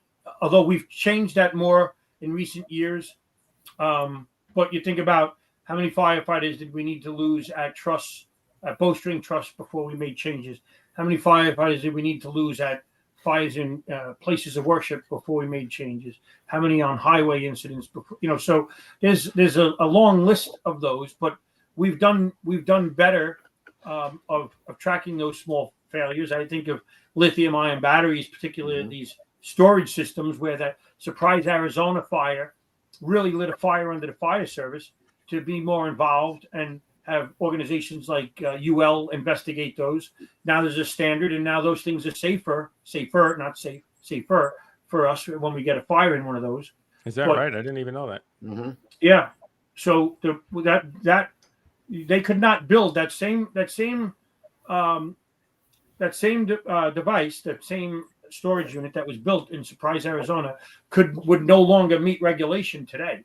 And that is we could applaud the fire service for having a part in that, right? For people that are engaged. And there's a lot of guys on our job. There's a lot of guys from the FBI could have saved untold number of lives in the future. Working for these companies and working to make sure that they're safe for all of us, right? Paul Rogers is one of those guys that's working with them. Danny Murray just started working with Paul so we're lucky we have those type of people that have that institutional knowledge that go on to try and help us. Yeah. And it's the whole ecosystem of how we all keep everybody safe. How many civilians' lives could it save too? I mean, with those putting those scooters in their apartment or whatever, with the bikes in the apartment. So yeah, untold numbers. Yeah, yep. Never know. Yeah, but then back on vehicle. The Cumberland Valley, they put together a responder safety, and then the TIM training. There's an NFPA standard on response to on a highway. So did they adapt? They have it down here. It's called a move over law for the highways. You got to move over. We have it up by us. Yeah. Everybody has it. I don't know if it's made it nationwide yet, but I know it's just because of the civilian aspect of it too. Tow truck drivers, everybody. They go on the side of the road. You're supposed to move over. Slow down. Can't go move over a lane. Still don't get it. I still see them flying. I would say the majority of people up by me do it. Yeah. I would say sometimes, like ridiculously, like again, somebody pulls over And now everybody's trying to get left, like all of a sudden, right? So, I mean, but it is good. I see a lot of people, truck drivers definitely do that, especially if I go out west. Yeah. All right. Do we have an old school tip for the day for this man, for this gentleman? Does he get his moment? Oh, he does. Is it that time? I think so. Is it that time? Oh, it's time for, baby. Here we Hold go. on. Hold on. Go ahead. What's that? Oh, you cut me off now. Mr. It's DeMille. time for, here we go. The old school tip Of the day. Day. We're gonna bring in hot. Here we go. There we My go. God. This is, Take it away. this is the most pressure I've felt the whole time. So, here's what I'm thinking. I'm thinking, look, leadership. At some point in your career, leadership's going to fail you, but you have influence. Take care of your people, and don't get bitter. This is the best job in the world. Don't let it get you so bitter that you hate it. Love the job. Take care of your people. You know you're never going to get all the resources you need, but you know you can have an influence every single day and make it count. Thank you. Don't get Right. bitter. Life is Mr. good, Lee, do man. you want to throw an old school tip of the day in there? I tell you what, he nailed it. All right. So I know when I've met my match, I can't. He's met his match, and he's probably given us like 65,000 nuggets over his career so Already. far. Gems. I mean, how many more Gems. gems, nuggets? I don't know. I look back and I just see crumbs. You know, it's just crumbs. But, I don't know. He was throwing a lot of gold nuggets out there. Victor left Chief Lieb with a little. You know, sorry. Remember, couple of- remember, it's Victor's show. It is Yes, Victor's sure. show. And he did a fantastic job. He did. Beautiful Great. job. But- Excellent. Great So before feedback we- from we can't let him go yet, the though. the chat. What do you got? Can't let him go. We're not he letting has him go yet. So he has to talk about the advocate program, because the NFFF advocate program, for the first time ever, has more than 250 advocates, 253 to be exact. But if he can talk about that, because I'm friends with a lot of the advocates, and you talk about love the job, it'll love you back. These people love the job, and they're involved with the NFFF in that way. So if Victor could talk about the advocates a little bit, I think that Sure, would be yeah. So it started before I started as the director of fire programs, but yeah, Danny Kistner and John Kane, they've just taken it to a whole nother level. But these are accomplished men and women across the fire service that care about the job, and they're our boots on the ground. They're the ones that are. You know, they're doing the training for any of the programs that we have to prevent line of duty deaths and injuries. They're out there at the local level. I can tell you, years ago, there was a group out of Ohio that said, you know, we need better training. So there's a 4-hour block for every firefighter in the state of Ohio that has to get some training on line of duty death prevention. State of Texas has a requirement. Florida has requirements on taking some of the training that we've delivered in order to become a fire officer and certified in the state of Florida. So these are the men and women that, like I said, are boots on the ground. And while I'm at it, we've got our local assistant state teams. They go out and when there's a line of duty death, they were out in Idaho 4 or 5 hours after the tragic and horrific deaths of those two chiefs that were gunned down, trying to support that fire department, making sure the paperwork is prepared. We didn't get a chance to talk about public safety officer benefits, but if you're a firefighter and you die in the line of duty, you're eligible for a death. Your family's eligible for a death benefit. They work on that. And then out of our advocate group, we have a group of fellows that are our future leaders that are coming up, and they get exposed to a lot of national level events that we're involved with, and they're a big support. So thanks, Frank, for that, the shout out.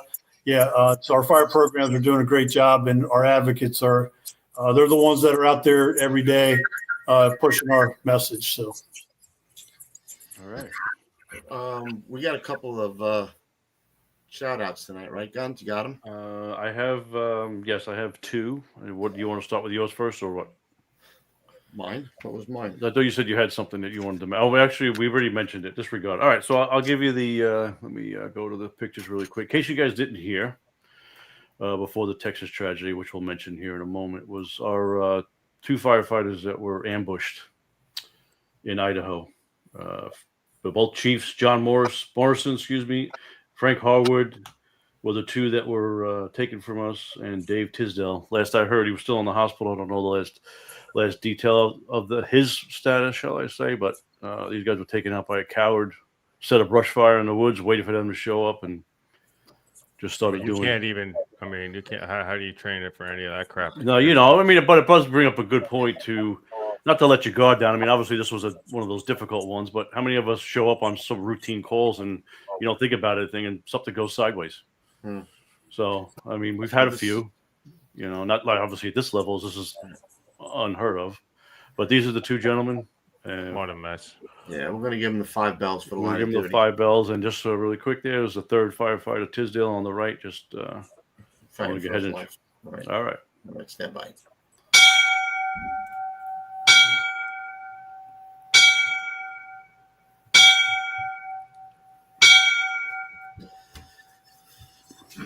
Rest in peace, gentlemen. And also prayers for the yes. people in Texas. We said that one of the chief, right, who's still missing, and a police officer still missing. I don't know if you guys have those details. I don't. I know just they've called for many teams, or at least search components from my team, so maybe Dave's team, etc. But yeah, I didn't get the details. Is that what you heard? We're missing firefighters from up there. Yeah, there's a chief that got swept away, and last I heard they've not recovered him.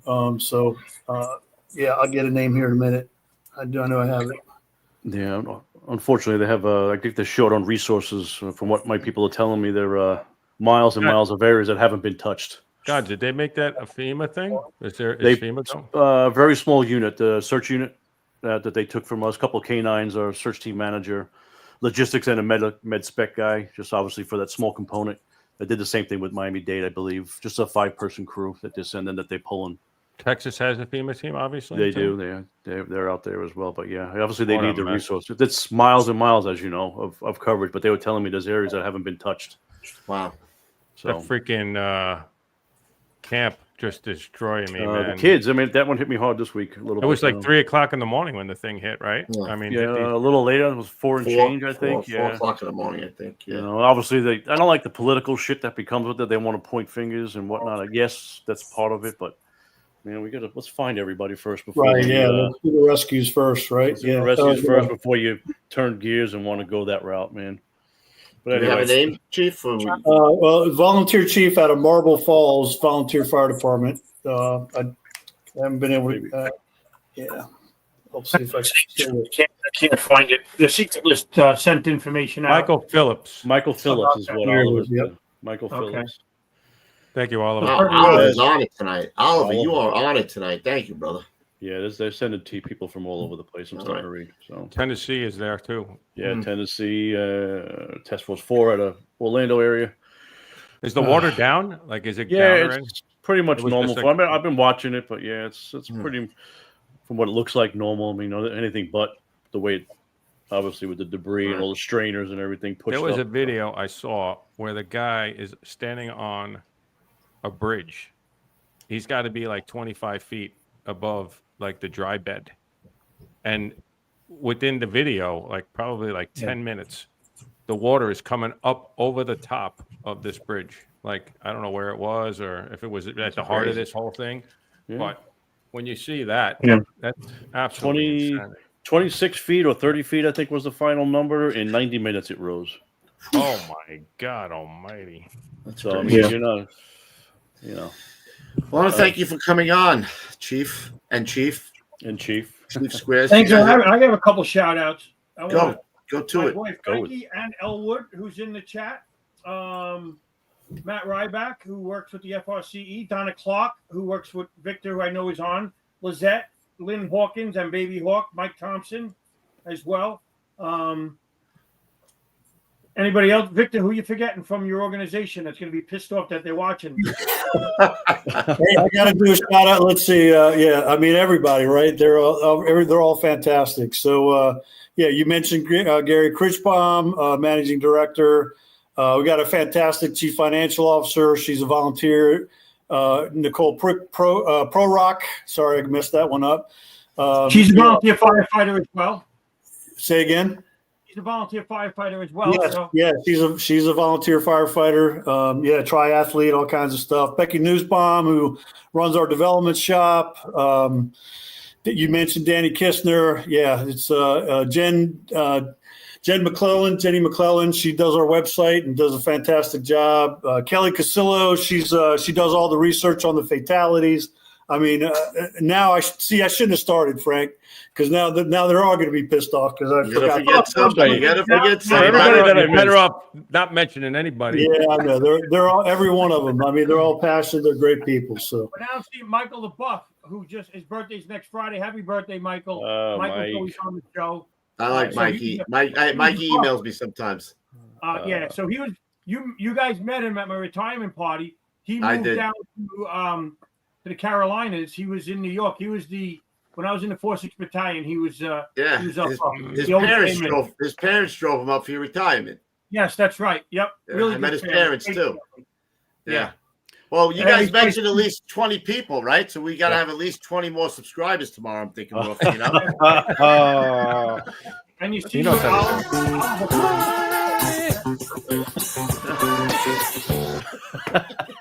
Sorry, that's really what the real reason. But really quick, Oliver he told us the name of the firefighter, Brad. I'm sorry, Brad Perry. Excuse me, Brad Perry from League City FD. He's a Texas firefighter who was there camping, who was swept away. His wife survived, but he did not. Oliver, come on the show every week, brother. He's got the facts, man. He's got the facts, Jack. He's got the facts, Jack. Now I'm going to thank you guys for coming on. Yes. Wonderful show. You didn't disappoint, Mr. Lee. Who the hell is calling me now? What the hell? I guess you have me on mute. I thought Gonzo was. I keep putting it on mute. And I don't know what the Well, was it me? No, I try to stay quiet. Oh, I know what the problem was. What? Operator error. Oh, again. Again. He's calling me. Good. You're good, You got a gift. You're good. You got a gift. Did we lose you? So thanks for coming on. Frank Lieb said to me, "Hey, we got to get Victor on." I go, "Yeah, we'll get him on. I don't care. Has he got a good story?" Oh, he's got a good story. He's got a good spiel. Didn't disappoint. Hey, I in my head I was trying to talk. In my head I had a New York accent the whole time. So you did? Oh, I picked that up. Listen, keep doing what you're doing. You're doing great things. Thanks. Both of you. Yeah. Appreciate it. Appreciate Thank you very much. Stay on. Don't hang up. We'll chit chat after the show. All right. Next week we got on Holy Rut, I think. Polly Engine Rut. 262, the River Rats. River Rats, Polly Rut.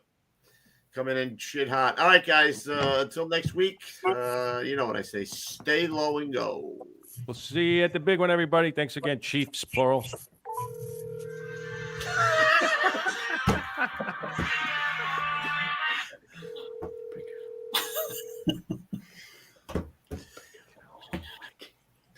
Hey, Gonzo, can I help you? I can't hear you. So something happened with my computer. There's a surge in the area. So keep this on so I know when to close out the show. Mayday, mayday, mayday. They're still live. I don't know what the hell they're doing. Can you hear me on the show or no? We need a line in the back. Are you being serious? Yeah, I'm being serious. I can't hear anything. All right, good. You look good. I'll see you later. Just let me know when I can close out. We're good? Yeah, we're good. We're rolling heavy. Let's get the hell out of here. Good night.